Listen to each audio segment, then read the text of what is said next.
옛날 황정승에게 4명의 자녀가 있었습니다. 아들 셋과 딸 하나였지요. 그들 중에서 딸이 아주 영특하고 재주가 비상하였답니다. 황정승은 이런 딸을 무척 아끼고 귀여워하였습니다. 딸이 15살 되던 어느 날이었지요. 황정승은 딸이 어떻게 지내는지 궁금해서 딸의 방에 가보았습니다. 그런데 딸의 방을 둘러보다 벽에 해괴한 글귀가 붙어 있는 것을 보았습니다. 정이 많으면 두 허리가 딱 붙고 뜻이 있으면 두 다리가 딱 벌려진다.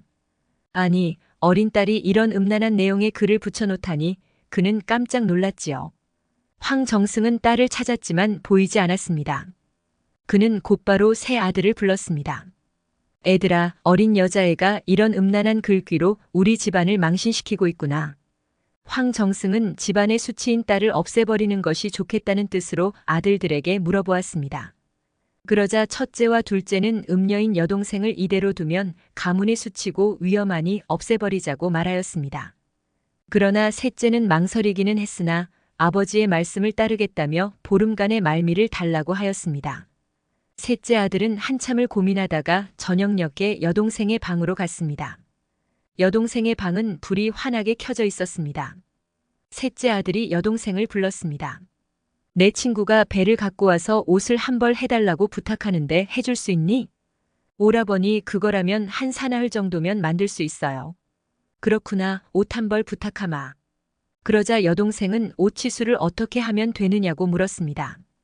그냥 내 치수에 맞게 만들면 될 것이야.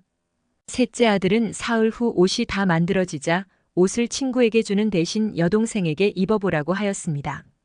오라버니, 친구 옷을 여자인 제가 어떻게 입어요? 여동생은 몇 번 거절하였지만 오빠가 강권하자 결국 그 옷을 입게 되었습니다. 그 옷을 입고 보니 잘생긴 호걸라마 같았습니다. 우와, 옷을 이렇게 입으니 내 동생 정말 멋지구나. 셋째 아들은 웃으며 감탄을 하였답니다. 내가 여자라 이제까지 거리 구경을 제대로 못했을 것이니 그 옷 입고 저녁에 거리 구경 가자. 셋째 아들은 여동생과 함께 거리 구경을 하였습니다. 그러던 중 셋째 아들은 그간 있었던 일들을 여동생에게 말하였답니다. 외동딸은 그제야 아버지가 방에 붙어있던 글귀 때문에 자신을 죽이려고 한다는 것을 알게 되었지요. 깜짝 놀란 외동딸은 다급하게 오라버니에게 하소연하였습니다. 그 글귀는 가위를 보고 쓴 글이라고 하였습니다. 가위로 천을 자를 때 가위의 두 허리가 딱 붙어져야 하나의 천이 두 개로 갈라진다는 것을 읊은 것이라고 하였습니다. 모든 것이 오해였지만 때는 늦어 있었지요. 이 말을 들은 셋째 아들은 그러면 그렇지 하면서 여동생을 죽이는 대신 도망치도록 하였습니다. 여동생이 멀리 도망을 가도록 한 셋째 아들은 황정승과 형들에게 거짓말을 하였습니다. 아버지, 형님들, 제가 오늘 밤 동생을 강변으로 데리고 가 밀어 죽였습니다. 그러자 황정승은 한숨을 쉬면서 알았다고 하였지요. 한편 남자 옷을 입은 외동딸은 방향도 제대로 모르는 채 밤새도록 도망을 쳤지요. 외동딸은 날이 밝자 어느 동네 우물가에서 머슴을 만나게 되었습니다. 기진맥진한 그녀는 머슴에게 아침을 얻어먹을 수 있는 곳이 없느냐고 물었지요. 그러자 머슴은 한참 동안 이상하게 쳐다보다가 가장 큰 집을 가리켰지요. 저기 큰 집이 김대감님 집인데 그리로 가면 밥을 얻어먹을 수 있을 것이요. 남복을 입은 외동딸은 김대감 댁에 가서 정중하게 지나가는 과객인데 신세 좀 지겠다고 하였지요. 김대감 댁 사람들은 아침 일찍 잘생기고 귀한 티가 나는 남아가 찾아왔다며 모두 놀랐습니다. 대감이 이름을 물어보자 외동딸은 신분이 탄로날까 두려워 가명으로 대답을 하였습니다. 달리 갈 곳도 없었던 외동딸은 김대감댁 사람들이 친절하게 대해주자 며칠 머물게 되었습니다. 그런데 김대감은 남아를 집안에 며칠 두고 살펴보니 영특하고 재주가 뛰어난 것이 인재였습니다. 김대감댁에는 아들이 하나 있었습니다. 그는 외동딸이 집에 머물며 자기 아들과 함께 지내주기를 바랐습니다. 덕분에 외동딸은 김대감 댁에 오래 머물게 되었습니다. 외동딸이 김대감 댁에 머문 지 1년 정도 되던 어느 날이었습니다.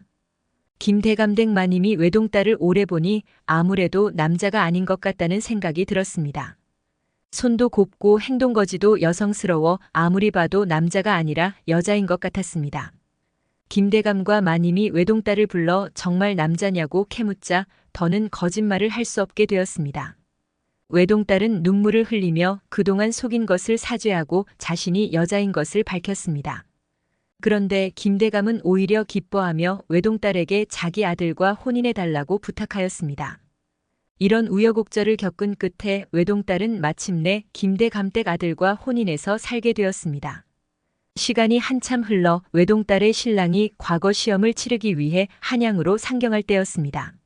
외동딸은 신랑에게 편지를 하나 써주며 가는 길에 황대감 댁에 들러 이 편지를 전하라고 하였습니다.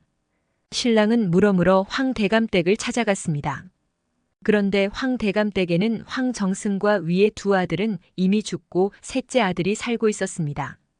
신랑에게서 편지를 받은 셋째 아들은 깜짝 놀라며 편지를 보낸 사람이 자신의 여동생이라고 말하였습니다. 그러면서 자기 여동생과 어떤 사이냐고 묻는 것이었습니다. 아내라고 하니 셋째 아들은 그의 손을 붙잡고 한참 동안 울었지요. 그리고는 신랑에게 그간의 사연을 얘기해 주었습니다. 매형인 셋째 아들의 얘기를 듣자 그제야 신랑은 아내의 진짜 성이 황씨인 줄 알게 되었습니다. 그 후 신랑은 과거에 급제하여 한양에서 살게 되었습니다. 외동딸도 신랑을 따라 한양으로 올라오게 되었습니다. 외동딸은 친정으로 돌아와 오라버니를 만나 회포를 풀며 행복하게 살았다고 합니다.